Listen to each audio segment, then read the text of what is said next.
Hello and welcome to your channel as the like it. Indian history की series में आज हम लेंगे एक बहुत ही रेयर और इम्पोर्टेंट टॉपिक। इस टॉपिक के ऊपर मार्केट में मटेरियल भी लिमिटेड ही अवेलेबल है और ये टॉपिक है orientalist Anglicist controversy.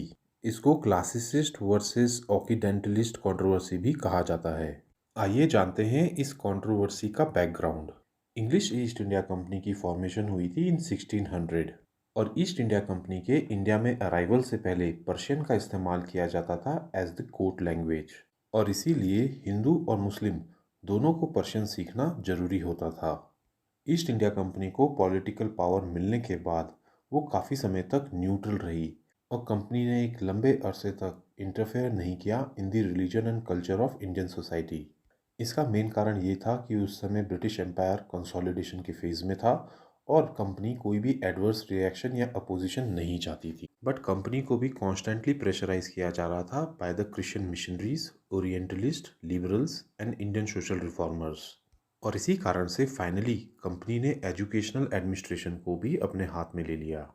East India company का first effort to bring the educational reform was taken in charter act of 1813। Charter act of 1813 के क्लॉज नंबर 43 में कहा गया था कि ईस्ट इंडिया कंपनी को responsibility of education in India लेनी चाहिए और इसके लिए कंपनी को 1 lakh rupees per annum education promotion के लिए देना चाहिए। इसके बावजूद भी 1823 तक इस दिशा में कोई भी कंक्रीट कदम नहीं उठाया जा सका। या यूँ समझ लीजिए कि चार्टर एक्ट ऑफ 1813 के इस प्रोविज़न को इनऑपरेटिव रखा गया टिल 1823। ऐसा इसलिए था क्योंकि कंपनी इनिशियली रिलक्टेंट थी टू स्पेंड दिस मनी, क्योंकि ना तो कोई डेफिनेट पॉलिसी बनाई गई थी इसके लिए और ना ही कोई डेजिग्नेटेड एजेंसी थी जो इस एक्सपेंडिचर को हैंडल कर सके।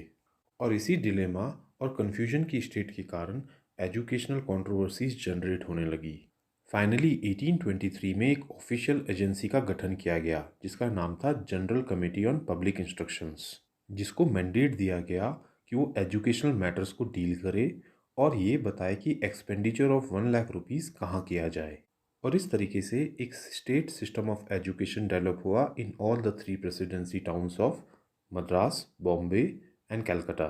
स्लोली इस एजुकेशन ग्रांट को 1 लाख रुपीज़ से 10 लाख रुपीज़ पर एनम भी इंक्रीज कर दिया गया। General committee on public instruction में 10 मेंबर्स थे, including H T Prinsep, T B Macaulay and H Wilson, और ये सभी क्लासिकल स्कॉलर्स थे। इस कमेटी के most of the members admirers of classical and oriental learning माने जाते थे। आइए अब समझते हैं कि ओरिएंटलिस्ट कौन थे। ओरिएंटलिस्ट ग्रुप में वो लोग आते थे जो मानते थे कि एजुकेशन इंडियन पीपल को इंडियन लैंग्वेज में ही दी जानी चाहिए। ओरिएंटलिस्ट एम्फेसाइज करते थे on the knowledge of the east. इनका मानना था कि इंडियंस को लर्न करना चाहिए Indian philosophy, science and literature. Initial stage में कंपनी के ऑफिशियल्स ओरिएंटल लर्निंग को ही एम्फेसाइज करना चाहते थे। इस ओरिएंटलिस्ट ग्रुप के लीडर्स में थे विलियम जोन्स, जो कि एक जूनियर जज थे इन द सुप्रीम कोर्ट और एक लिंग्विस्ट भी थे, Henry Thomas Colebrooke, Nathaniel Halhed, और ये सभी लीडर्स ओरिएंटलिस्ट अप्रोच के सपोर्टर्स थे। इन ब्रिटिश ऑफिशियल्स के इंटरेस्ट के कारण ही फॉर्म हुई थी Asiatic society of Bengal in January 1784 by sir William Jones. 1781 में वॉरेन हेस्टिंग्स ने कैलकाटा मदरसा ओरिएंटलिस्ट अप्रोच के साथ ही ओपन किया था और Banaras Sanskrit college Jonathan Duncan द्वारा 1791 में इसी अप्रोच से खोला गया था।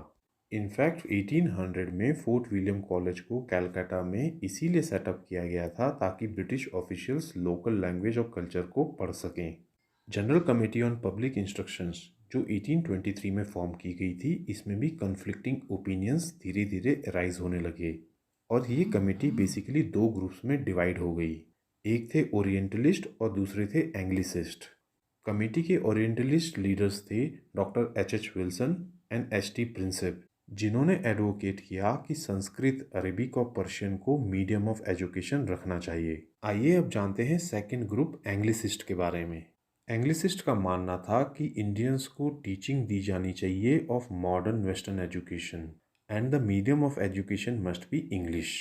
एंग्लिसिस्ट ग्रुप को बिलोंग करते थे Macaulay, Thomas Babington, James Mill, Charles Wood, Charles Trevelyan and Elphinstone. इन एंग्लिसिस्ट्स को कई एनलाइटेंड इंडियंस भी सपोर्ट कर रहे थे, जैसे राजा राम मोहन राय। लेकिन यहाँ पे एक बात ध्यान दे लें, ये एंग्लिसिस्ट कोई रियल एजुकेशन रिफॉर्म लाना नहीं चाहते थे।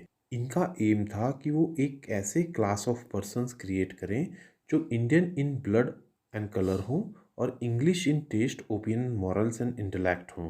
बेसिकली मैकुले चाहते थे कि वो एक लो पेड क्लर क्लास क्रिएट करें इंडिया में, जो बेसिकली ब्रिटिशर्स के एडमिनिस्ट्रेशन में उनको मदद कर सकें। तो दोस्तों, ये थी ओरिएंटलिस्ट एंग्लिसिस्ट कंट्रोवर्सी। अब क्वेश्चन ये उठता है कि आखिर ये कंट्रोवर्सी रिजॉल्व कैसे हुई। ये कंट्रोवर्सी कैसे रिजॉल्व हुई जानेंगे हम अपने नेक्स्ट लेक्चर में, जहां हम देखेंगे डाउनवर्ड फिल्ट्रेशन थ्योरी क्या थी, मैकुले मिनट्स में क्या कहा गया था और ये कंट्रोवर्सी कैसे सॉल्व की गई थी। अगर आपको ये लेक्चर पसंद आया हो तो हमारे चैनल को लाइक एंड सब्सक्राइब करें। Thank you.